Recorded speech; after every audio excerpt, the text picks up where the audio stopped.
Battlefield Bad Company is a first person shooter developed by DICE for the PlayStation 3 and Xbox 360. Released in June of 2008, it's a unique game in the series in which it was developed for consoles and it features a full single player campaign with characters, as opposed to previous titles which were mostly released for Windows and featured warfare focused on multiplayer with large numbers of players. The game also emphasizes squad-based combat while retaining the vehicular and large-scale warfare of the series in multiplayer. The game applies some new features to the franchise, including a highly destructible environment such as blowing through walls and through houses. DICE debuted its studio-developed Frostbite engine with the game, which allows for the high destructibility, and the engine has since been updated to run later titles. The game is set in the near future and focuses on the fictional First Russian-American War between the United States and the Russian Federation, mainly in the fictional country of Sideristan. It follows a four-man fire team from B Company of the 222nd Army Battalion, commonly called Bad Company, composed of troublemakers whose use in the battlefield is limited to the role of just cannon fodder. Private Preston Marlowe is the game's protagonist, newly transferred to the company. The more intelligent but nervous Private Terrence Sweetwater serves as a foil to Private George Gordon Haggard Jr., a pyromaniac and the comic relief of the game. Sergeant Samuel D. Redford is the leader of the team. He's the first ever to volunteer for his position in exchange for shortening his term of service and has only 3 days left to serve. The campaign takes place in the fictional Caucasian country of Sideristan, a fictional Middle Eastern city called Sadiz, near the Caspian Sea. Preston Marlowe embarks on his first mission with his squad. After a rather informal introduction to fellow squad mates Redford, Sweetwater, and Haggard, they begin by seizing Russian artillery positions and turning the guns on advancing enemy armor. Proceeding to knock out several anti-air batteries, clearing the way for advancing armor, and taking control of the city of Zabograd, the group stumble upon a mercenary encampment. They spot mercenaries loading a supply truck with lots of gold. The truck ends up driving past the border into nearby Sideristan, a neutral state in the conflict. Despite Redford ordering the squad to withdraw from the area, Haggard, our pyromaniac friend, excited over the prospect of getting gold, runs after the trucks, single-handedly invading a neutral country.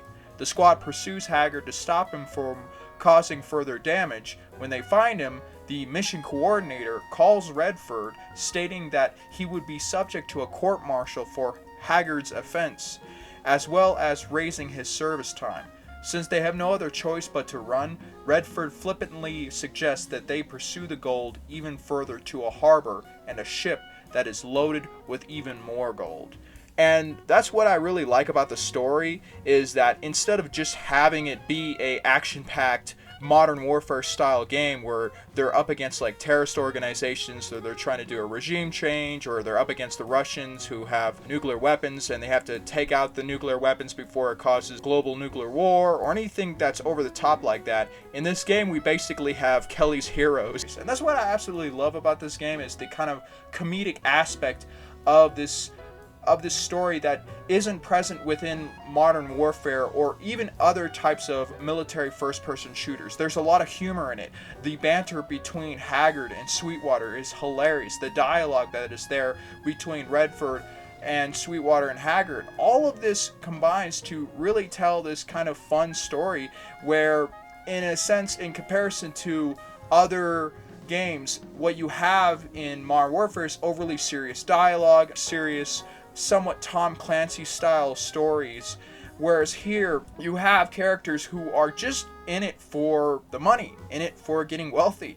And it's a very refreshing to see that happening in this story, and the fact that it's being creative with it. It has really great writing and really great character interactions, which is so different from other stories that you see in like Modern Warfare again. And even the kind of dialogue that we see between the characters is a lot more interesting and charming and fun to listen to versus that of the dialogue in Modern Warfare, which is absolutely serious all the time. And that's what I like.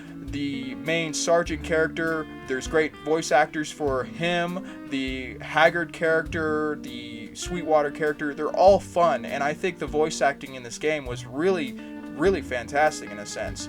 Now, the main character of Private Preston Marlowe is basically a blank slate. He's just a bland character that you insert yourself into vicariously through this game. So him as a character doesn't really matter, but it's more focused on the side characters, specifically the antics between Sweetwater and Haggard, which is fun to watch and fun to listen to. And that's what I absolutely love about this game. It's just the dialogue throughout is their constant banter back and forth. Now, in the sequel, Bad Company 2, they tried their best to sort of copy from Modern Warfare, trying to imitate them, as that game came out around the time Modern Warfare 2 came out, and you could see that they really were trying to go in that direction rather than the direction that they were in with this game being more charming, more fun, more comedic. They wanted to go into the Modern Warfare direction, and that's why the sequel kind of fails in a sense in that it doesn't really do a good enough job of trying to tell a good story, having more great character interactions, but instead trying to copy from another series. And it fails in just doing that. And it's not a terrible game. The gameplay is fun and the story is somewhat interesting, but in comparison to the first game, it really fails. And that's why I completely appreciate the first Bad Company game, in the sense of that you have a story that isn't too serious. The villains that they go up against are sort of ridiculous, and they're also not intimidating whatsoever. There's nothing really at stake that's going to cause the downfall of civilization or a nuclear war or anything like that. What's at stake is losing this opportunity of getting large amounts of gold. And that's what I absolutely loved in this game, is that that is what's on the line.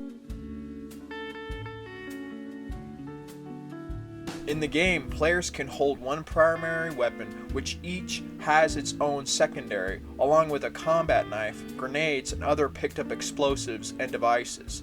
Players start with 100 health, which is reduced by damage. Wounded players heal by using the Life 2 auto-injector. The environment is almost entirely destructible, but bullets cannot go through most walls. The ammunition system uses a bullet calculator shown on the heads-up display, and players can endlessly repair vehicles with power tools unless they are completely destroyed. Airstrikes and mortar strikes can be utilized in the game. Battlefield Bad Company has an assortment of military vehicles from each of the game's 3 factions that can be used by the player: tanks, infantry fighting vehicles, armored cars, attack helicopters, patrol boats, mobile anti-aircraft weapon systems. Unlike some previous versions in the Battlefield series, fixed-wing aircraft such as fighter jets and bomber planes are not available though in this game. The Frostbite game engine allows 90% of the environment to be destroyed, including buildings, vegetation, which includes trees, grass, and bushes, vehicles, other players, and the ground itself. For gameplay purposes, the frame of some buildings and objects remain indestructible to prevent total destruction of key points and to prevent the map from being completely flattened. And going into the destructible environments, it's really awesome the feeling that you have when you grab your rifle and with your M203 grenade launcher you can just blow the door open or destroy the roof or blow a wall open so you can reveal the enemies inside and toss in a grenade. And that's just on its own is what's awesome about this game, is that it features that aspect that not even Modern Warfare has at that time. It's incredible for a game back in 2008 to have these features. Like I stated, if you are hit by enemy fire, you can replenish your health with an auto ejector, which is kind of a little bit silly in my opinion, that you can heal yourself with an auto ejector, but it works out well, I guess. And also the options that you have when it comes to the type of tools that you can carry with you is pretty unique. So you're given a power tool in which you can actually repair vehicles, and you're taught how to use it in the tutorial, but you can also swap that out for a radio where you can call in airstrikes and mortar strikes, which are pretty awesome in my opinion. I really loved using the mortar radio because of the fact that when I would come up against armored infantry or even tanks or any type of fortification that was difficult to maneuver around, I could call in mortars and it would just completely level the playing field for me, in the sense that I could just plow through many enemy positions. The only disadvantage of the radio was the fact that you had to hold down the button to send coordinates to the specific position you wanted to destroy, but in that meantime enemies could retaliate and fire upon you and kill you before you could even call in the mortar strikes.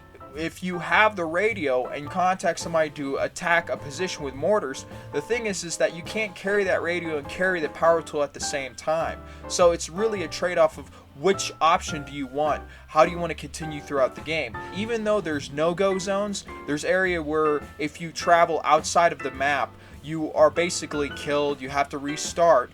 But within the areas that you are able to traverse, it's this huge corridor of land, this sandbox that you can attack positions, go to fortifications, grab weapons, find loot.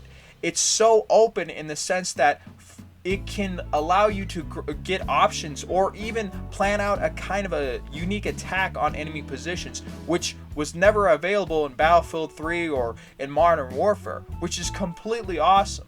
Now the trade-off to that is that because you have this large map, every time you get killed or when you're attacking a fortification, you are sent back some distance from that fortification. And also, if you have vehicles that you found on the map that are destroyed, the thing is that even when you're killed, those vehicles are not an option for you anymore to go and use to travel across the map. They're basically destroyed and you have to go on foot, which can take a long time to go across the map if you're trying to take out an enemy fortification. Another problem that's in the game is that while you have a 4-man team, Haggard, Redford, and Sweetwater to help you out in missions and to take fortifications, you can't really coordinate them to launch a full-scale attack and try to either flank or get behind the enemy. You have to take the initiative and you have to attack the enemy head on, and at times they cannot be very helpful, or at other times you can actually get a lot of help from your teammates. It's pretty much inconsistent in the game at times because you want to be heading towards a fortification where there's a lot of guys with, for example, anti-tank guided missiles, but you can't have Sweetwater or Haggard launching an attack because Haggard has a rocket launcher and Sweetwater has a machine gun, and they'd be very beneficial launching the attack first. But no, you have to take the initiative. You have to take the brunt of many of the kind of assaults that you'll have to do throughout the game, which is a kind of a disadvantage of the game, because you would think as a team member combat game, they would be a lot more effective in coordinating attacks against an enemy position. The other thing too is, compared to the enemies in Modern Warfare, the Russians and the mercenaries that you go up against are pretty difficult, to be honest with you, as they'll use all assortment of weapons from grenade launchers to heavy machine guns to rocket propelled grenades, and it's pretty difficult trying to take them out because they can be very sneaky, as in this huge open map, and especially when you go into towns, they can actually kind of flank you and surround you, and they could surprise you out of nowhere and you'll be immediately killed and start or restart it again far away from that position and have to travel once again, and that can get repetitive after a while and be very infuriating. Another unique thing that I wanted to mention about Battlefield Bad Company in comparison to Modern Warfare is the sound design in this game is really great. The sounds of the explosions, the gunfire is all incredible. The distance of the shots you would hear off in the map and the way that rounds would come in and munitions would explode, it all sounds incredible. And I think that the game developers who worked on this really did a phenomenal job in the sense of really capturing the sounds of warfare. Also, when you come across loot boxes that present you unique firearms, a lot of the designs for the assault rifles, the rocket launchers, the shotguns, all the types of weapons that you'll come across are very cool in my opinion, and I feel that the uniqueness of those types of weapons come with the unique sound design, as they have this, all I could say is uniqueness to them, that when you use them in the game and you're fighting up against hordes of enemies, they can really present themselves as different from one another. Whereas like in other games, the design of guns and other weapons tend to be very much similar to one another. Whereas in this game, and this is just my opinion, they all are pretty incredible in the kind of sound design of each weapon, how they are when they fire, or when ammunition that you fire from it explodes or something like that. It all comes together pretty well in creating a awesome battlefield that you're a part of when you're fighting up against fortifications and trying to take over bases on the maps. Now, I can't comment too much on the multiplayer because of the fact that I have never been able to play the multiplayer when I was in possession of Bad Company. I was never really given that option of Xbox Live, so I never really played the multiplayer, and it was not really going to be that much interesting to me anyways, because I always focused on the campaigns. And so I can't really comment on that, as I'm just having to review the campaign in total. So it really was fun in the sense of, like, as a single player experience, and having excluded the multiplayer, it's fantastic. You are interacting with your soldiers, your teammates, to attack positions, take over fortifications, and continue on, or face enemy waves and having to face challenges of there might be a tank hidden somewhere on the field and you have to either surround it or flank it if you don't have a rocket propelled grenade, or you don't have the mortar opportunities, or you don't have anything else to take it out. You have to either flank it, and this is the type of thing that is really great about that game, is that you can plan out the way that you can maneuver around enemies or just take them on. And that's what's wonderful about the gameplay in and of itself. In conclusion, I think Battlefield Bad Company is an excellent game, as even when it came out, it had actually very good reviews. Professional reviews for the game have been very positive, actually. A large portion of the praise went to the game's realistic destructible environments, impressive weapons, variety of gameplay, and vehicles that I have stated in this review. I think many of the scores from Metacritic are very good. GameSpot gave it an 8.5 out of 10, IGN gave it an 8.6 out of 10, and GamePlan gave it a 9 out of 10. So it's been scored very well, and a lot of people are rediscovering this game, and they're seeing how fun it is and how charming it is and how much comedy there is in this game about these guys trying to go after bars of gold. And I hope that one day a sequel to this game will be made, a Battlefield Bad Company 3, which will be similar to this one in the sense that it's going to be more comedic, it's going to be more fun, it's going to have all those elements, except that it's going to have updated graphics and AI for the side characters and for the enemy soldiers. I think that the voice acting in this game is excellent. The character interactions, Haggard and Sweetwater fighting back and forth, all the banter is just hilarious to listen to. I loved it throughout the game. And these are really strong voice acting performances that I really enjoyed, and every time I revisit the game, it just makes me happy to listen to. Overall, I just have to keep giving more praise to this game because, in a sense, I think that this type of game is harder to make nowadays, and I see that the interest to make this type of game seems less, but I could be wrong. We could see more of a resurgence of these style of military comedy games where it's just a fun, charming game instead of having something overly serious, too much of a sort of Tom Clancy style military shooter. So that's what I'm hoping for in the future, is that we will get a Battlefield Bad Company 3 that is going to be very much a updated Battlefield Bad Company. And yeah, that's what I would want in the future. I hope you guys enjoyed my review, as I understand this is a very lengthy one, as I had a lot to say about this game. It was very enjoyable, and it brings back a lot of memories. In the future, I might actually do another review for my other favorite game, which is Half-Life 2, but let's see how it goes. Thank you for watching. Hope you guys enjoyed this review, and like always, have a wonderful day.